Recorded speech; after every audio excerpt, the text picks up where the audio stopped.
Hello everyone, welcome back to YouTube channel. இன்றைக்கி yellow pumpkin use பண்ணி நான் ஒரு சைட் டிஷ் செய்ய போகிறேன். அதோட நேம் பார்த்தீங்க அப்படின்னா எல்லோ பம்கின் பீனட் மசாலா அப்படின்னு சொல்லி. ஸோ நான் பம்கினை வந்து இந்த மாதிரி ஸ்மால் பீசஸாக வந்து கட் பண்ணியிருக்கேன். நான் ஒரு 300 கிராம்ஸ் வந்து பம்கின் எடுத்திருக்கேன். ஸோ இங்கே பார்த்தீங்க அப்படின்னா நான் வித் ஸ்கின் யூஸ் பண்ணியிருக்கேன். உங்களுக்கு வேணும் அப்படின்னா நீங்கள் வித்தவுட் ஸ்கின் கூட யூஸ் பண்ணிக்கலாம். பம்கின் பீனட் மசாலா செய்கிறதுக்கு கொஞ்சமாக ஆயில் ஆட் பண்ணிக்கிறேன். இந்த ஆயில் வந்து ஆல்ரெடி நான் வடை செஞ்ச ஆயில் யூஸ் பண்ணியிருக்கேன், அதனால தான் இந்த மாதிரி இருக்குது. இதில் கொஞ்சமாக கறி லீவ்ஸ் வந்து ஆட் பண்ணிக்கலாம். அண்ட் ஒன் ஃபைன்லி சோப்டு ஆனியன் வந்து நான் ஆட் பண்ணியிருக்கேன். ஸோ இந்த ஆனியன் வந்து கோல்டன் ப்ரௌன் ஆகணும் அப்படின்ற அவசியம் கிடையாது. 50% வெந்தாலே போதும். நல்லா வந்து ஃப்ரை பண்ணிக்கோங்க. ஆனியன் 50% வந்து வெந்ததுக்கப்புறம் இதில் வந்து நான் கட் பண்ணி வாஷ் பண்ணி வச்ச பம்கின்ஸை வந்து ஆட் பண்ணிக்கிறேன். ஸோ ஆட் பண்ணிவிட்டு எல்லாத்தையும் வந்து மிக்ஸ் பண்ணிக்கோங்க. இது ஒரு 5 மினிட்ஸ் வந்து மீடியம் ஃப்ளேமில் வந்து நல்லா எண்ணெயோடு ஃப்ரை பண்ணணும். டேஸ்ட்டுக்காக கொஞ்சமாக சால்ட் ஆட் பண்ணிக்கோங்க. ஆட் பண்ணிவிட்டு நல்லா இந்த பம்கினை மிக்ஸ் பண்ணிக்கோங்க.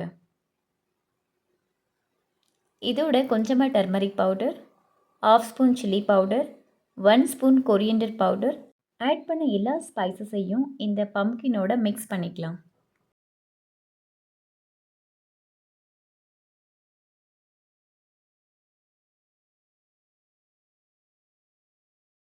இந்த பம்கின் வந்து பாயில் ஆகிறதுக்கு கொஞ்சமாக ஒரு டீ குடிக்கிற கிளாஸ் அளவுக்கு வந்து வாட்டர் ஆட் பண்ணிக்கோங்க. ஆட் பண்ணிவிட்டு லிட்டை க்ளோஸ் பண்ணி ஜஸ்ட் 1 விசில் போதும். நிறைய விசில் வந்து விட்டு எடுக்காதீங்க. Just 1 whistle is enough. இப்போ மசாலா செய்கிறதுக்கு நான் பீனட் ஒரு 50 கிராம்ஸ் பீனட்டை வந்து ஃப்ரை பண்ணிக்கிறேன். லோ ஃப்ளேமில் வந்து ஃப்ரை பண்ணுங்கள். பிகாஸ் ஹை ஃப்ளேமில் ஃப்ரை பண்ணோம் அப்படின்னா சீக்கிரம் வந்து கலர் சேஞ்ச் ஆகும். பட் வந்து உள்ளே வந்து அவ்வளோ நல்லா வந்து ஃப்ரை ஆகிருக்காது. அதனால் நல்லா வந்து லோ ஃப்ளேமில் ஃப்ரை பண்ணிக்கோங்க. ஸோ இந்த மாதிரி வந்து கலர் சேஞ்ச் ஆகணும். இப்போ நம்ம இந்த ஸ்கின்னை பீல் ஆஃப் பண்ணிக்கலாம். நெக்ஸ்ட் அதே பேனில் கொஞ்சமாக ஆயில் சேர்த்துக்கோங்க. அண்ட் ஒரு கப் அளவுக்கு வந்து நான் கிரேட்டட் கோகோனட் வந்து யூஸ் பண்ணியிருக்கேன். ஸோ அந்த கிரேட்டட் கோகோனட்டோட ஒரு 4 ரெட் சில்லிஸ் யூஸ் பண்ணிக்கலாம். கொஞ்சமாக கறி லீவ்ஸ் வந்து ஆட் பண்ணிக்கலாம். இதையும் வந்து லோ ஃப்ளேமில் நல்லா ஃப்ரை பண்ணிக்கோங்க. இது எந்த அளவுக்கு வந்து ஃப்ரை பண்ணணும் அப்படின்னா இதோட கலர் வந்து நல்லா சேஞ்ச் ஆகி இந்த கோகோனட் வந்து கிறிஸ்பாக இருக்கணும், கொஞ்சம் கிறிஸ்பியாக இருக்கணும். இங்கே பாருங்கள், இந்த அளவுக்கு வந்து கிறிஸ்பியாக இருக்கணும். நான் ஃபைனலில் வந்து காட்டுறேன் இது எந்த அளவுக்கு வந்து நான் ஃப்ரை பண்ணியிருக்கேன்னு சொல்லிட்டு. இங்கே பாருங்கள், இந்த அளவுக்கு வந்து நல்லா கிறிஸ்பியாக வந்து ஃப்ரை பண்ணிக்கோங்க. ஸோ இது வந்து ஆறுனதுக்கப்புறம் நம்ம பிளெண்ட் பண்ணிக்கலாம். ஆல்ரெடி வந்து பீனட் ஃப்ரை பண்ணி ஸ்கின்னை வந்து பீல் ஆஃப் பண்ணி இதில் நான் ஆட் பண்ணியிருக்கேன். அண்ட் அதே மாதிரி ஃப்ரை பண்ண கோகோனட் இதில் வந்து ஆட் பண்ணிக்கலாம். ஸோ இந்த எல்லா இன்க்ரீடியண்ட்டையும் வித்தவுட் வாட்டர் நம்ம பிளெண்ட் பண்ணி எடுத்துக்கலாம். ஸோ இங்கே பாருங்கள், நம்மளுடைய பீனட் அண்ட் கோகோனட் பவுடர் வந்து ரெடியாக இருக்குது. ஸோ இப்போ நம்ம அதே ஸ்கில்லெட்டை யூஸ் பண்ணிவிட்டு இந்த பவுடரை அதில் ஆட் பண்ணிக்கோங்க. ஆட் பண்ணதுக்கப்புறம் இதில் கொஞ்சமாக ஆயில் வந்து சேர்த்துக்கோங்க. கொஞ்சமாக கறி லீவ்ஸ் வந்து சேர்த்து லோ ஃப்ளேமில் வந்து ஃப்ரை பண்ணிக்கோங்க. ஒரு 2 to 3 மினிட்ஸ் ஃப்ரை ஆனாலே போதும். நிறைய நேரம் ஃப்ரை பண்ணணும்னு அவசியம் கிடையாது.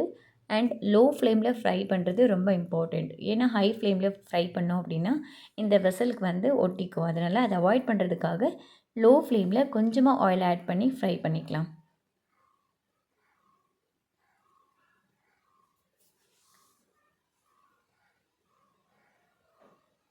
இது நல்லா ஃப்ரை ஆயிடுச்சு. ஸோ இதில் கொஞ்சமாக வந்து வாட்டர் ஆட் பண்ணிக்கிறேன். இது வந்து லைட்டாக பாயில் ஆகிற அளவுக்கு வாட்டர் இருந்தாலே போதும். நிறைய வாட்டர் ஆட் பண்ணணும்னு அவசியம் கிடையாது.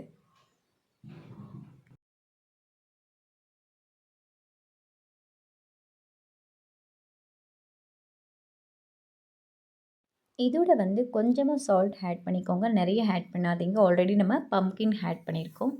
ஸோ இந்த வாட்டர் வந்து நல்லா அப்சர்வ் ஆகிற அளவுக்கு நல்லா ஃப்ரை பண்ணிக்கலாம். எண்ணெய் வந்து பிரிஞ்சு வந்திருக்கு. ஸோ இந்த ஸ்டேஜில் நான் பாயில் பண்ணி வச்ச பம்கினை இதில் ஆட் பண்ணிக்கிறேன்.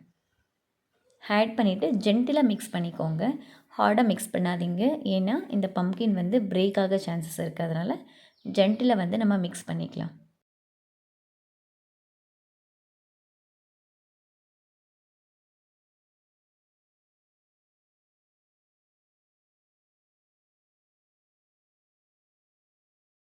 பம்கின் வந்து ஆட் பண்ணதுக்கப்புறம் லோ ஃப்ளேமில் ஜஸ்ட் 1 மினிட் வந்து குக் ஆனாலே போதும். இப்போ நம்மளுடைய சுவையான பீனட் எல்லோ பம்கின் மசாலா வந்து ரெடியாக இருக்குது. இந்த வீடியோ உங்களுக்கு பிடிச்சிருந்தா மறக்காமல் நம்மளுடைய யூடியூப் சேனலை சப்ஸ்கிரைப் பண்ணிக்கோங்க. நம்ம நெக்ஸ்ட் வீடியோவில் மீட் பண்ணலாம். Until that stay tune, take care, bye bye. Have a great day. Thank you.